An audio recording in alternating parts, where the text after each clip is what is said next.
दिल्ली के सीएम अरविंद केजरीवाल ने high court दे विच दाखिल की एक होर अर्जी गिरफ्तारी ते रोक लगाउण दी कीती मंग। बोले मैं जांच दे विच सहयोग करन नूं तैयार। लिकर पॉलिसी मामले दे विच ईडी ने अज भी कीता होया है तलब।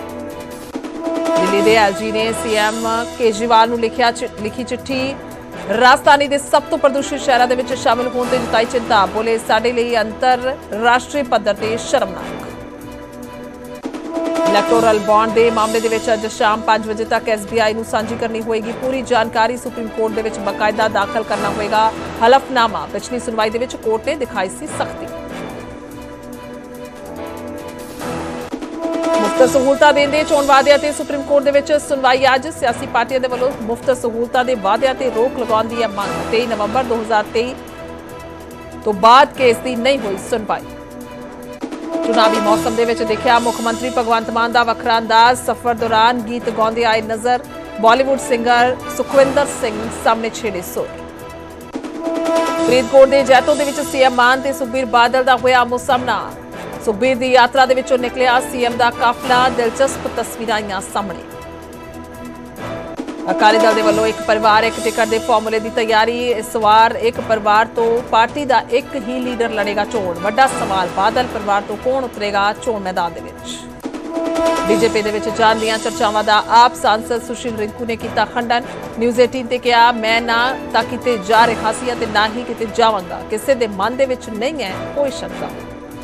पंजाब कांग्रेस ने चोण कमिशन नूं वोटां दी तरीक बदलण दी कीती अपील। बाजवा बोले झोने दी लुआई दा सीजन होण कारण घट वोट पाउणगे किसान जिस दे नाल बीजेपी नूं होएगा फायदा। भ्रष्टाचार नूं लैके पीएम मोदी दा विरोधियां ते तिखा निशाना। न्यूज़ 18 दे मैगा शो राइजिंग भारत दे विच बोले करप्शन ते एक्शन तो हड़बड़ा रहे विरोधी। ईडी ते चुक रहे सवाल। भ्रष्टाचार के खिलाफ एक्शन है मेरी कमिटमेंट। दिल्ली दे विच वड्डा हादसा। 2 मंजिला इमारत डिग्गण दे नाल 2 लोकां दी मौत। कई लोकां दा मलबे दे हेठां दबे होण दा खदशा। कड्ढण दी कोशिशां जारी। किला आनंदगढ़ साहिब दे विच पुरातन नगाड़ियां ते चोट दे नाल होई होले महल्ले दी शुरुआत। केसगढ़ साहिब दे जथेदार ज्ञानी सुल्तान सिंह ने कीती आरंभता दी अरदास। 6 दिनां तक मनाया जाएगा खालसाई जाहो-जलाल दा प्रतीक होला महला। आध्यात्मिक गुरु सतगुरु की हुई सफल एमरजेंसी ब्रेन सर्जरी। कई दिनों तो तेज सिर दर्द की सी शिकायत। MRI दे विच दिमाग के अंदर ब्लीडिंग का लग्या सी पता।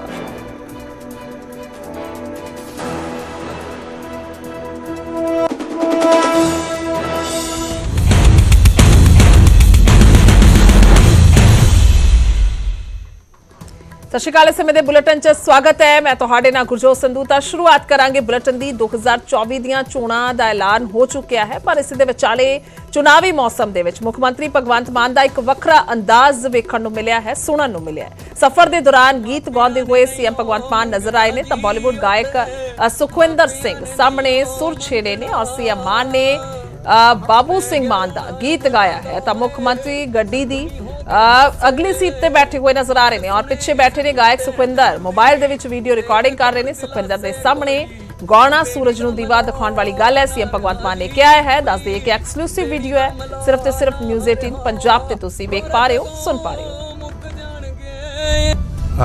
चीफ मिनिस्टर साहब पंजाब देखो कितना लो प्रोफाइल तक बंदा है।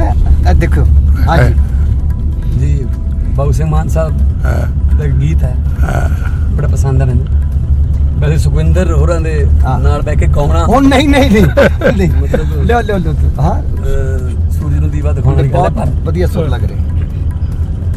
ਸੋਨੇ ਦੇ ਆਵੇ ਕੰਗਣਾ ਜੀ ਸੋਨੇ ਦੇ ਆਵੇ ਕੰਗਣਾ ਜਿੱਥੇ ਸਾਡਾ ਦਿਲ ਕਰਦਾ ਉੱਥੇ ਮਾਪਿਆਂ ਨੇ ਨਹੀਂ ਉਹ ਮੰਗਣਾ ਜੀ ਉੱਥੇ मापिया ने नहीं ओ मंगना पै गया रोना उमरां दा है जख्मी हो गए हासे कौन सुने इस टुटे दिल दी देवे कौन दिलासे कोई बेड़ी दा मला ना रहा जी कोई बेड़ी दा मला ना रहा खोरे कदों मुक जाणगे ना साहां दा वसाना रहा जी ना साहां दा वसाना रहा। वाह वाह वाह वाह क्या बात है क्या बात है। सुना मित्रों ਸਾਡੇ ਚੀਫ ਮਿਨਿਸਟਰ ਸਾਹਿਬ ਕਿੱਦਾਂ ਸੁਰੀਲਾ ਗਾਉਂਦੇ ਨੇ, ਬਹੁਤ ਨਿੱਘਾ ਸੁਭਾਅ। ਹਾਂਜੀ, ਸਤਿ ਸ਼੍ਰੀ ਅਕਾਲ। सोने दे आवे कंगना जी, सोने दे आवे कंगना, जिथे साडा दिल करदा उत्थे मापियां ने नहीं ओ मंगना जी, उत्थे मापियां ने नहीं ओ मंगना। पै गया रोना उमरां दा है, जख्मी हो गए हासे, कौन सुने इस टुटे दिल दी, देवे कौन दिलासे कोई बेड़ी दा मला ना रहा जी, कोई बेड़ी दा मला ना रहा। खोर कदों मुक जाणगे इन्हां साहां दा वसा ना रहा जी, इन्हां साहां दा वसा ना रहा। ਵਾਹ ਵਾਹ ਵਾਹ। ਤਾਂ ਅਹਿਮ ਹੈ ਕਿ ਸੁਖਵਿੰਦਰ ਸਿੰਘ ਨੇ ਤਾਰੀਫ ਕੀਤੀ ਹੈ ਸੀਐਮ ਭਗਵੰਤ ਮਾਨ ਦੀ ਗਾਇਕੀ ਦੀ। ਅੱਗੇ ਵਧਾਂਗੇ, ਸਿਆਸਤ ਦੀਆਂ ਹੋਰ ਖਬਰਾਂ ਦੇ ਵੱਲ ਰੁਖ ਕਰਦੇ ਹਾਂ। ਅਰਵਿੰਦ ਕੇਜਰੀਵਾਲ ਨੇ ਦਿੱਲੀ ਹਾਈ ਕੋਰਟ ਦੇ ਵਿੱਚ ਇੱਕ ਹੋਰ ਅਰਜ਼ੀ ਦਾਖਲ ਕੀਤੀ ਹੈ। ਪਟੀਸ਼ਨ ਦੇ ਵਿੱਚ ਗ੍ਰਿਫਤਾਰੀ ਤੇ ਰੋਕ ਲਗਾਉਣ ਦੀ ਮੰਗ ਕੀਤੀ ਹੈ। ਉਹਨਾਂ ਕਿਹਾ ਕਿ ਮੈਂ ਜਾਂਚ ਦੇ ਵਿੱਚ ਸਹਿਯੋਗ ਕਰਨ ਨੂੰ ਤਿਆਰ ਹਾਂ। ਤਾਂ ਕੇਜਰੀਵਾਲ ਦੀ ਪਟੀਸ਼ਨ ਤੇ ਅੱਜ ਹੀ ਸੁਣਵਾਈ ਹੋਵੇਗੀ ਔਰ ਈਡੀ ਨੇ ਅੱਜ ਵੀ ਕੇਜਰੀਵਾਲ ਨੂੰ ਤਲਬ ਕੀਤਾ ਹੋਇਆ। ਤਾਂ ਲਿਕਰ ਪਾਲਿਸੀ ਮਾਮਲੇ ਦੇ ਵਿੱਚ 9ਵਾਂ ਸਮਨ ਜਾਰੀ ਕੀਤਾ ਹੋਇਆ, ਪਰ ਇੱਕ ਵੀ ਸਮਨ ਤੇ ਅਰਵਿੰਦ ਕੇਜਰੀਵਾਲ ਈਡੀ ਦੇ ਅੱਗੇ ਪੇਸ਼ ਨਹੀਂ ਹੋਏ। ਔਰ ਕੱਲ ਦਿੱਲੀ ਹਾਈ ਕੋਰਟ ਦੇ ਵਿੱਚ ਸੁਣਵਾਈ ਦੇ ਦੌਰਾਨ ਕੇਜਰੀਵਾਲ ਦੇ ਵਕੀਲਾਂ ਨੇ ਕਿਹਾ ਕਿ ਉਹਨਾਂ ਨੂੰ ਖਦਸ਼ਾ ਹੈ ਕਿ ਈਡੀ ਉਹਨਾਂ ਨੂੰ ਗ੍ਰਿਫਤਾਰ ਕਰ ਲਵੇਗੀ, ਪਰ ਜੇਕਰ ਉਹਨਾਂ ਨੂੰ ਸੁਰੱਖਿਆ ਦਿੱਤੀ ਜਾਂਦੀ ਹੈ ਤਾਂ ਉਹ ਪੇਸ਼ ਹੋਣ ਦੇ ਲਈ ਤਿਆਰ ਨੇ। ਔਰ ਇੱਥੇ ਵੀ ਜ਼ਿਕਰਯੋਗ ਹੈ ਕਿ ਇਸ ਤੋਂ ਪਹਿਲਾਂ ਈਡੀ ਦੇ ਵੱਲੋਂ ਅਰਵਿੰਦ ਕੇਜਰੀਵਾਲ ਦੇ ਪੇਸ਼ ਨਾ ਹੋਣ ਤੇ ਕੋਰਟ ਦਾ ਰੁਖ ਕੀਤਾ ਗਿਆ ਸੀ, ਜਿਸ ਦੇ ਵਿੱਚ ਰਾਹਤ ਮਿਲੀ अरविंद केजरीवाल ने। सुशील पांडे ने मेरे सहयोगी फोन लाइन पे। सुशील, क्या आपको जानकारी, आज ही मामले की सुनवाई होगी? जी बिल्कुल, देखिए साफ तौर से अरविंद केजरीवाल को एक बार फिर से ईडी का सम्मन आया था और आज उनको पेश होने के लिए बुलाया गया था। लेकिन इसके अगर उलट बात करें तो अरविंद केजरीवाल ने फिर से दिल्ली हाईकोर्ट का दरवाजा खटखटाया है और उन्होंने ये मांग की है कि उनको गिरफ्तारी से संरक्षण दी जाए तो वो जरूर ईडी के समक्ष पेश हो सकते हैं। हालांकि वो एक जिम्मेदार नागरिक है, लिहाजा अगर उनको गिरफ्तारी से राहत मिल जाए तो निश्चित रूप से वो ईडी के समक्ष पेश हो सकते हैं। कल भी कोर्ट ने उनसे ये सवाल किया था जब उन्होंने ईडी के द्वारा जो तमाम समन किए गए थे उस समन की संवैधानिकता को चुनौती दी थी, तो उन्होंने कहा था कि अगर उन्हें हाईकोर्ट गिरफ्तारी से संरक्षण दे तो फिलहाल कहीं ना कहीं वो ईडी के समक्ष पेश हो सकते हैं। लेकिन हाईकोर्ट ने इस पूरे मामले पर कोई टिप्पणी नहीं की। लेकिन अब एक अलग से याचिका दाखिल करके केवल गिरफ्तारी से संरक्षण की मांग करते हुए अरविंद केजरीवाल फिलहाल हाईकोर्ट पहुंचे हैं। आज ये माना जा सकता है कि 11 बजे हाईकोर्ट उनकी इस याचिका पर सुनवाई करेगा। ये देखना बेहद अहम होगा कि जिस उम्मीद से अरविंद केजरीवाल दिल्ली हाईकोर्ट पहुंचे हैं उसको लेकर हाईकोर्ट का क्या कुछ आदेश आता है। लेकिन ईडी लगातार ये विरोध कर रही है और साफ तौर से ये कह रही है कि जब उन्हें समन भेजा गया है तो उनको ईडी के समक्ष पेश होना चाहिए। और 9 समन फिलहाल अभी तक ईडी ने किया है। एक जल बोर्ड के मामले में भी जांच चल रही है, उस मामले में भी समन किया गया है, यानी कि टोटल 10 समन अरविंद केजरीवाल को भेजे जा चुके हैं। लेकिन अरविंद केजरीवाल किसी भी समन पे वहां पर पेश नहीं हुए। तो अब ऐसे में देखना होगा कि हाईकोर्ट की जो सुनवाई होगी उस सुनवाई में फिलहाल हाईकोर्ट अरविंद केजरीवाल को राहत देता है या नहीं। ठीक है, बहुत बहुत शुक्रिया सुशील तमाम जानकारी के लिए। तो मैं जांच सहयोग ਨੂੰ ਤਿਆਰ ਹਾਂ, सीएम अरविंद केजरीवाल ਦਾ बयान जरूर आया।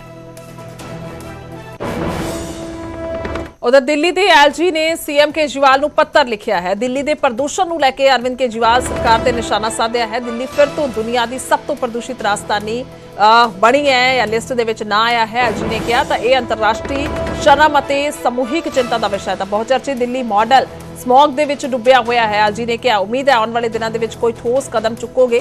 ਤੁਹਾਡੀ ਸਰਕਾਰ ਦੇ 9 ਸਾਲ ਦਾ ਇਹ ਰਿਪੋਰਟ ਕਾਰਡ ਉਹ ਨਹੀਂ ਜਿਸ ਤੇ ਤੁਹਾਨੂੰ ਮਾਣ ਹੋਵੇਗਾ। ਤਾਂ ਬੇहद ਅਹਿਮ ਹੈ ਕਿ ਦੱਸ ਦਈਏ ਕਿ ਕੱਲ जो रिपोर्ट आती है उस सब तो प्रदूषित राजधानी पूरी दुनिया की दिल्ली है। तो मानव ने मेरे सहयोगी फोन लाइन पे, मानव एलजी ने सवाल खड़े किए, एलजी ने निशाना साधा, क्या कुछ आपके पास जानकारी? देखिए, कल देर शाम दिल्ली के उपराज्यपाल विनय कुमार सक्सेना ने एक पत्र लिखा है मुख्यमंत्री अरविंद केजरीवाल को और उसमें ये करीब 6 पन्ने का पत्र है और उसमें उपराज्यपाल उस ओर इशारा कर रहे हैं जो एक स्विस फर्म ने जो हाल ही में एक रिपोर्ट जारी की है जिसमें दिल्ली सबसे पॉल्यूटेड कैपिटल है पूरे वर्ल्ड में। तो उसमें उन्होंने अरविंद केजरीवाल को लिखा है कि अगर आप कोई ऐसा कदम नहीं उठा सकते तो मैं शांत नहीं बैठूंगा। मैं एक ऐसे पद पर हूं और ये संवैधानिक पद है, मैं ये होता नहीं देख सकता। और इससे पहले भी मैं आपको यानी मुख्यमंत्री अरविंद केजरीवाल को और पड़ोसी राज्यों के जो मुख्यमंत्री हैं, चाहे पंजाब के हों या हरियाणा के हों या यूपी के हों, उनको भी पहले पत्र वो लिख चुके हैं। तो उसमें वो कह रहे हैं कि इससे लोगों के स्वास्थ्य पर बहुत खराब असर पड़ रहा है। साथ ही जो आपकी जो राजधानी है उसकी एक छवि पूरी दुनिया में बहुत खराब बन रही है। इससे बचा जाए और आप कुछ आने वाले महीनों में कुछ ऐसा काम करें जिससे कि ये सब ना हो। तो ये सारी चीजों पर गौर कराते हुए उपराज्यपाल ने मुख्यमंत्री को पत्र लिखा है। जी, बहुत बहुत शुक्रिया मानव, तमाम जानकारी के लिए धन्यवाद। ਤਾਂ ਬੇहद ਅਹਿਮ ਹੈ। ਇਸ ਤੋਂ ਪਹਿਲਾਂ ਜ਼ਿਕਰ ਹੋ ਗਿਆ ਹੈ ਕਿ ਸਰਕਾਰ ਦੇ ਵੱਲੋਂ ਔਡ ਈਵਨ ਦਾ ਫਾਰਮੂਲਾ ਲੈ ਕੇ ਆਂਦਾ ਗਿਆ ਸੀ ਤਾਂ ਕਿ ਕੁਝ ਪੋਲਿਊਸ਼ਨ ਜਿਹੜਾ ਹੈ ਉਹ ਘੱਟ ਹੋ ਸਕੇ। ਅੱਗੇ ਵਧਾਂਗੇ ਤਾਂ ਚੁਣਾਵੀ ਚੰਦੇ ਦਾ ਜ਼ਿਕਰ ਕਰਾਂਗੇ। ਚੁਣਾਵੀ ਚੰਦੇ ਤੇ ਅੱਜ SBI ਪੂਰੀ ਜਾਣਕਾਰੀ ਦੇਵੇਗਾ। ਸ਼ਾਮ 5 ਵਜੇ ਤੱਕ ਦੱਸ ਦਈਏ ਕਿ ਇਲੈਕਸ਼ਨ ਕਮਿਸ਼ਨ ਦੇ ਨਾਲ ਜਾਣਕਾਰੀ ਸਾਂਝੀ ਕਰੇਗਾ SBI ਔਰ ਸੁਪਰੀਮ ਕੋਰਟ ਨੇ ਅੱਜ ਸ਼ਾਮ ਤੱਕ ਦੀ ਡੈਡਲਾਈਨ ਦਿੱਤੀ ਹੋਈ ਹੈ। ਇਲੈਕਟੋਰਲ ਬੌਂਡ ਦੇ ਨਾਲ ਜੁੜੀ ਹਰ ਜਾਣਕਾਰੀ ਸ਼ੇਅਰ ਕਰਨ ਦਾ ਹੁਕਮ ਦਿੱਤਾ ਗਿਆ ਹੈ। SBI ਨੂੰ ਸੁਪਰੀਮ ਕੋਰਟ ਦੇ ਵਿੱਚ ਹਲਫਨਾਮਾ ਵੀ ਦਾਖਲ ਕਰਨਾ ਹੋਵੇਗਾ। ਤਾਂ ਜਿਵੇਂ SBI ਦੇ ਵੱਲੋਂ ਪੂਰੀ ਜਾਣਕਾਰੀ ਚੋਣ ਕਮਿਸ਼ਨ ਦੇ ਨਾਲ ਸਾਂਝੀ ਕੀਤੀ ਜਾਏਗੀ ਤਾਂ ਉਸ ਤੋਂ ਬਾਅਦ ਚੋਣ ਕਮਿਸ਼ਨ ਪੂਰੀ ਡਿਟੇਲ ਆਪਣੀ ਵੈਬਸਾਈਟ ਤੇ ਅਪਲੋਡ ਕਰੇਗਾ। ਜ਼ਿਕਰਯੋਗ ਹੈ ਕਿ ਕੱਲ ਅਮਿਤ ਸ਼ਾਹ ਨੇ ਵੀ ਇਸ ਨੂੰ ਲੈ ਕੇ ਨਿਊਜ਼ 18 ਦੇ ਮੰਚ ਤੇ ਰਾਈਜ਼ਿੰਗ ਦੇ ਮੰਚ ਤੇ ਕਿਹਾ ਸੀ ਕਿ ਜਿਵੇਂ ਹੀ ਇਹ ਪੂਰੀ ਡਿਟੇਲ ਸਾਹਮਣੇ ਆਏਗੀ ਤਾਂ ਇਸ ਦਾ ਸਭ ਤੋਂ ਜ਼ਿਆਦਾ ਵੱਡਾ ਝਟਕਾ ਕਾਂਗਰਸ ਨੂੰ ਲੱਗੇਗਾ, ਰਾਹੁਲ ਗਾਂਧੀ ਨੂੰ ਲੱਗੇਗਾ, ਕਿਉਂਕਿ ਇਸ ਕਿਸਮ ਦੇ ਇਸ ਦੇ ਵਿੱਚ ਖੁਲਾਸੇ ਹੋਣ ਜਾ ਰਹੇ ਨੇ।